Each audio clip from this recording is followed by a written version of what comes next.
A list of privileges that P. Diddy is allowed in jail just got released. Are they going to make him suffer? Judges denied Sean Diddy Combs' request to delay his trial. A judge did approve Sean Diddy Combs' request to wear non-prison clothing to his trial. But then there was another juror that came on the stand, or potential juror, and this juror disclosed the information that they actually work at MDC Brooklyn. The court went dead silent when prosecutors revealed what they found in Diddy's private jail rooms. The judge actually had to stop the proceedings after seeing photos of the space where witnesses claim he held people against their will. What makes these rooms so disturbing isn't just their existence, but what they contained. Today, we're revealing the exact evidence that shocked the courtroom and why legal experts are calling this the most damaging discovery in the case. So fair. Is a cellmate. Do we know who this cellmate is? Yes. The cellmate is a man named Sam Bankman-Fried. He's in federal prison for stealing billions of dollars via his cryptocurrency company called FTX. While they bunk together, they are both separated from Gen Pop. But then there was another juror that came on the stand, or potential juror, and this juror disclosed the information that they actually work at MDC Brooklyn. Now, the issue with that is Diddy is currently locked up at MDC Brooklyn. He's been housed there since September. So he could have got paid off. He could have got promised something, anything. He could have insider conversations. Exactly. So the issue with that, the obvious issue with that is what you guys just said. But the bigger problem that the judge had, and he took a minute to scold both sides, the prosecutors and Diddy's team, because he's like, y'all got to do better. How to get this far? Yeah, how did he get to the point where he's coming in front of the court and this is being put on record? Honestly, they are making him suffer. Poor guy's going to have to shower by himself. In terms of clothing, he's allowed one tracksuit and one pair of sneakers. So I'm assuming he switches off between his jail suit and his own personal tracksuit. Okay, I mean, I get it. He's not allowed any access to TV or radio, but he is allowed to have a copy of the Bible and one book per week. Oh, okay. This might be good for him. Yeah, he needs the Bible. He has access to 300 minutes of phone time per week. That translates to an equivalent of 5 hours per week. I feel like that's a lot of phone time. Wait, that's a good amount. Yeah, I mean, he has a lot of kids, so maybe they factored that in so he could have adequate time speaking to each child. But he's allowed one visitor each day at a specific time, and visits can only last 1 hour. But there's a specific dress code for visitors. No sunglasses or open-toed shoes, no ripped jeans. Also, if a visitor goes to the bathroom in the middle of their meeting, the visit's over. It's done. They can't leave after that. Yeah. So no funny business going on. Yikes. Use the potty before you meet P. Diddy. No pun intended. No, one saw it coming that morning. The prosecutors walked into court carrying a sealed manila folder, and the entire room instantly shifted. This wasn't on the schedule. The defense attorneys exchanged nervous glances as the folder was handed directly to the judge. What happened next shocked everyone present. The prosecutors revealed photos and documents about Diddy's jail cell that weren't just breaking the rules. They completely shattered every protocol for how high-profile inmates are supposed to be housed. This wasn't your typical contraband situation where someone smuggles in a candy bar or magazine. This was something much more calculated. Court officials discovered Diddy had created a hidden area in his cell that regular inspections had completely missed. How did he pull this off? Sources close to the case say he manipulated the layout of standard furnishings, creating a concealed space behind his bed frame that guards didn't check during routine sweeps. And what they found in this hidden space left the judge visibly the significance of the evidence disturbed. According to the court documents, the hidden area contained clear evidence that Diddy was still trying to control witnesses from behind bars. The prosecutors displayed photos of what they called a makeshift command center, complete with contraband phones carefully wrapped in waterproof materials and stored in hollowed-out personal hygiene products. These weren't just any phones. They were specialized devices specifically chosen to avoid detection from the jail security systems. The most damaging evidence, handwritten notes with names of potential witnesses organized into categories. Some names had stars next to them. Others had detailed instructions about exactly what these people should say if questioned. The prosecution highlighted one note that read, "Make sure name redacted understands what happens if the story changes." Another note contained specific dialogue that a witness should use. During testimony, guards who discovered the hidden area testified about finding luxury items no inmate should ever have access to. One guard described finding designer clothes carefully folded and hidden beneath standard prison uniforms. Another mentioned specialty food items that violated commissary restrictions, but these comfort items weren't what concerned officials most. It was the clear evidence of witness tampering that raised alarm bells. The judge seemed physically affected by what he saw. After reviewing the evidence, he immediately called for a 15-minute recess. Courtroom observers noted his face had gone pale. When court resumed, his tone had completely changed, now much more severe, when addressing Diddy's defense team. What specifically shocked the judge, the prosecution revealed a detailed communication system where Diddy had created lists of witnesses with specific intimidation tactics for each person. Some notes included personal details about witnesses, families, information he shouldn't have been able to access from jail. The system showed a coordinated effort to pressure people into changing their testimony or refusing to cooperate with prosecutors. But this hidden communication center was just the beginning. The prosecution's next revelation proved even more disturbing. How Diddy had somehow transformed a standard jail cell into something entirely different. They showed how beyond the hidden compartment, he had managed to create a space that barely resembled a prison cell at all. The photos displayed next would show exactly how far his special treatment extended. A threat to intimidate witnesses and victims if released.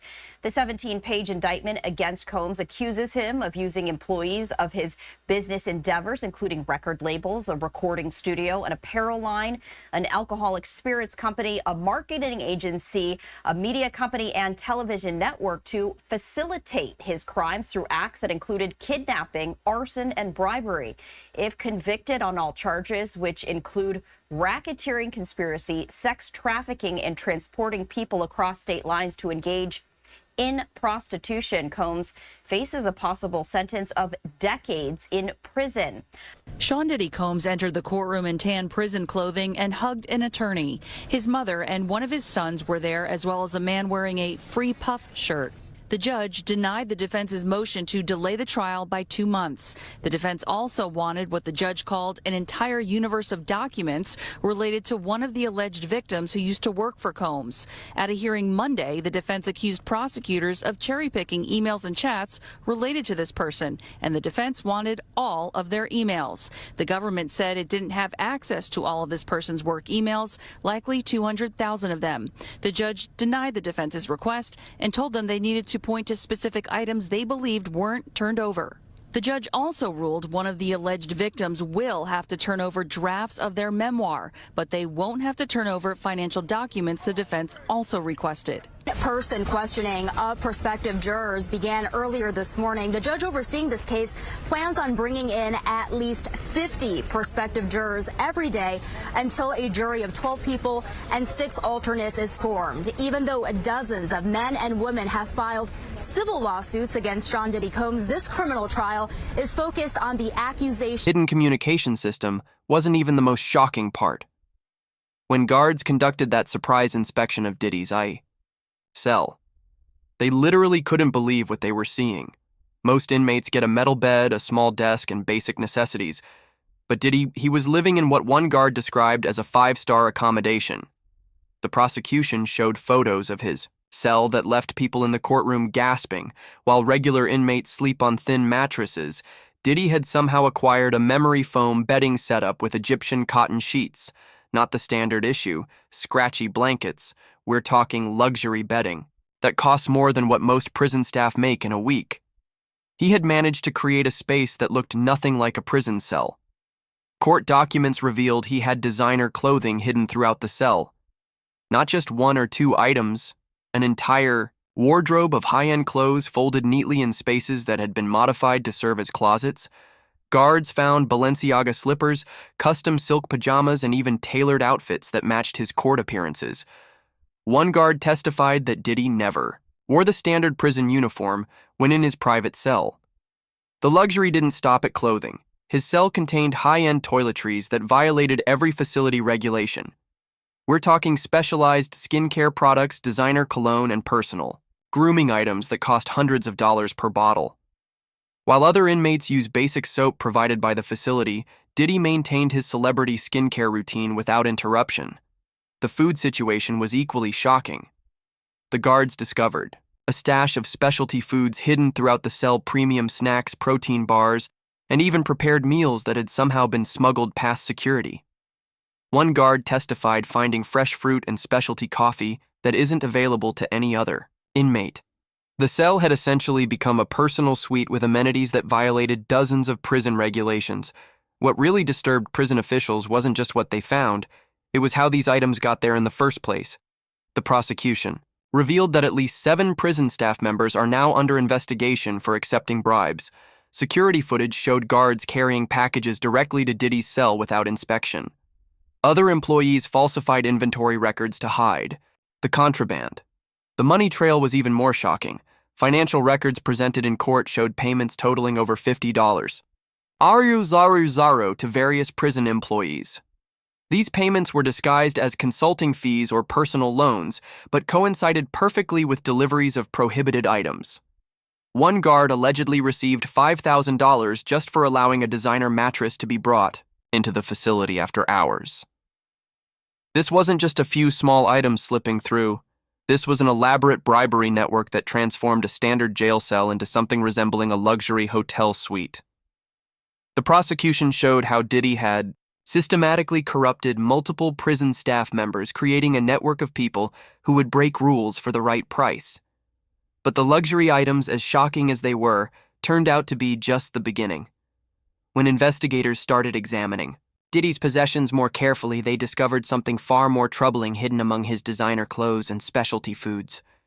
Behind the facade of luxury, they found the tools Diddy was allegedly using to run his empire from behind bars and potentially threaten witnesses in his case. Defense is going to look for people who are open to non-traditional lifestyles, who can receive evidence of what defense will sort of style as sex, drugs, and rock and roll, and not get put off and not rush to judgment. On the flip side, the prosecution is going to be looking for folks who are not going to be distracted by, the new shiny object over here, who are not going to get off course by any kind of circus the Diddy team may try to bring into this trial.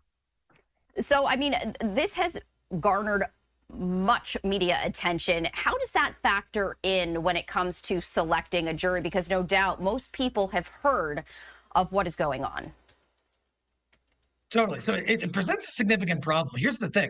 The judge wants to find jurors who are fair and impartial and who have not already developed an opinion as to Diddy's guilt or innocence. Well, that's hard when every media outlet in the world has covered this case. They've likely already heard about it. And so what the judge is going to have to do is determine how much exposure the potential jurors have had to this Diddy saga and whether they can put that aside and simply base their verdict on what happens inside that courtroom and not. When most inmates get locked up, their outside life basically stops. Their businesses suffer, their assets freeze, and they lose control of pretty much everything. But Diddy, he's been running his empire like he never even left his mansion. The judge couldn't believe what he was seeing when prosecutors showed exactly how Diddy was managing it all. The evidence revealed an elaborate communication system that completely bypassed all prison monitoring. This wasn't just one hidden phone. We're talking about a mini tech center hidden throughout his cell. Guards found 5 unauthorized phones and 3 tablets, carefully hidden in spots that regular searches missed. One phone was built into what looked like a Bible. Another was hidden inside a hollowed-out chest piece. Diddy had transformed ordinary items into secret storage spaces for his communication devices. What really shocked the court was what they found on these devices. Investigators recovered thousands of messages between Diddy and his business associates. They weren't just casual check-ins. These were detailed instructions about company operations, investment decisions, and brand partnerships. One message thread showed Diddy giving specific directions about a new vodka deal worth millions. Another showed him reviewing marketing materials for his clothing line and demanding changes to the campaign. The prosecution showed financial records proving Diddy had authorized transactions worth over $35 million during his time behind bars. He was moving money between accounts, approving deals, and directing investments. Like he was sitting in a boardroom instead of a jail cell. The court saw evidence of at least 17 major business decisions he made from jail, including selling a property, launching a new product line, and restructuring one of his companies. These weren't regular phones either. The devices contained specialized encrypted messaging, apps specifically designed to avoid prison security systems. One app automatically deleted messages after they were read. Another disguised business conversations as religious discussions in case anyone checked the phone. The level of planning involved showed this wasn't just a celebrity wanting comfort items. This was a calculated system to maintain control, court documents revealed. Diddy had scheduled regular conference calls disguised as legal consultations to avoid monitoring. While inmates are allowed private conversations with their attorneys, Diddy was using this privilege to hold business meetings. The prosecution played a recording where Diddy can be heard discussing profit margins with his executive team while his attorney silently sat in the room to make the meeting legal. Through these hidden phones and encrypted devices smuggled into his cell, Diddy managed to maintain almost complete control of his business empire. He was making financial decisions, directing his companies, and even planning new ventures.